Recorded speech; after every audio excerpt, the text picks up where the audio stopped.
السلام علیکم ورحمۃ اللہ وبرکاتہ۔ ہم پڑھ رہے ہیں مسیح انیس، جب قطع کی مسافت شب آفتاب نے۔ آج پڑھیں گے اس کے دو مزید بند۔ متن پڑھتے ہیں پھر اس پہ بات کرتے ہیں۔ ایک صف میں سب محمد و حیدر کے رشتہ دار،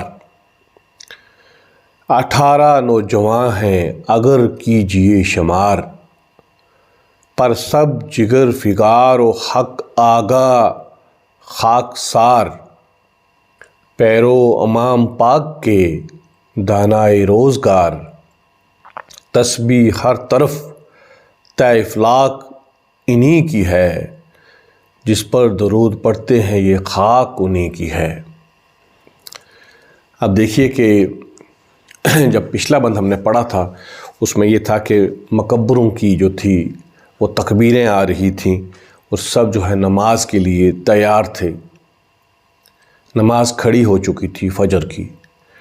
اب انیس کہتے ہیں کہ ایک صف میں سب محمد و حیدر کے رشتہ دار، محمد یعنی کہ حضرت محمد صلی اللہ علیہ وسلم، حیدر حضرت علی کا لقب تھا کہ ان کے سارے رشتہ دار ایک صف میں ہیں۔ 18 نوجوان ہیں اگر کیجئے شمار، صرف 18 نوجوان تھے جو وہاں موجود تھے اگر ان کا شمار کریں۔ پر سب جگر فگار، سارے جو تھے ان کے جگر زخمی تھے، حق آگاہ، حق سے روشناس تھے، حق شناس تھے، حق کو پہچاننے والے تھے، وہ جتنے بھی خاکسار تھے۔ پیرو امام کے، اور پیروی کس کی کر رہے تھے؟ امام کی۔ تقلید کس کی کر رہے تھے؟ حضرت امام رضی اللہ تعالیٰ عنہ کی۔ دانائے روزگار، اور عقل مند تھے روزگار کے مسئلوں میں، دانا تھے، دانشور تھے۔ تسبیح ہر طرف طے افلاک، طے افلاک یعنی افلاک کے نیچے، انہی کی تھی کہ ہر طرف تسبیح انہی کی تھی، ہر طرف ذکر انہی کا تھا، ہر طرف انہی کا چرچا تھا۔ آسمان کے نیچے یعنی زمین پر جو بھی بات ہو رہی تھی انہی کے حوالے سے ہو رہی تھی۔ جس پر درود پڑھتے ہیں یہ خاک انہی کی تھی، ہم جس پہ درود پڑھ رہے ہیں، جن کے لیے دعائیں کر رہے ہیں، یہ مٹی، یہ خاک، یہ زمین انہی کی تھی۔ اگلے بند پہ چلتے ہیں۔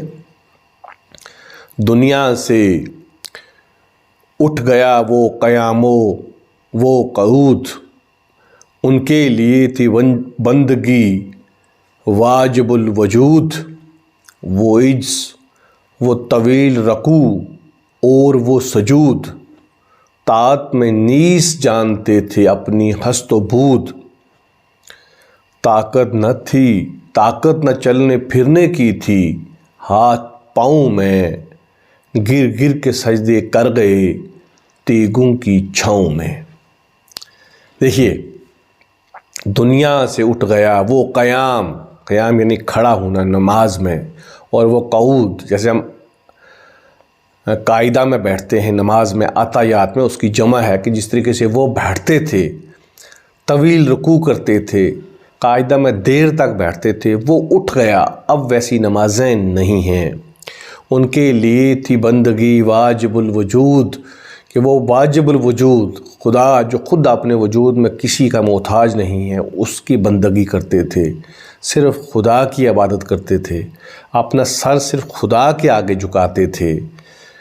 اور دیکھیے وہ عجز، وہ عاجزی، عجز یعنی عاجزی، وہ عجز، وہ طویل رکوع، وہ رکوع میں طویل مدت تک جانا، مختصر نہیں جیسے ہماری نمازیں ہیں مختصر مختصر، ویسی نہیں، طویل رکوع، انکساری حد کی، کمال کی، اور وہ سجود، اور وہ جو سجدے تھے، طاعت میں نیز جانتے تھے، طاعت میں کہ فرما برداری میں اپنے کو نیز جانتے تھے، بالکل خاک سمجھتے تھے، کچھ بھی نہیں سمجھتے تھے، اپنے ہست و بود، اپنی زندگی کو خدا کے آگے انکساری میں، عاجزی میں کچھ بھی نہیں سمجھتے تھے۔ اور پھر وہ منظر ہے، وہ سما ہے، کس طریقے سے انیس اس کا نقشہ کھینچتے ہیں۔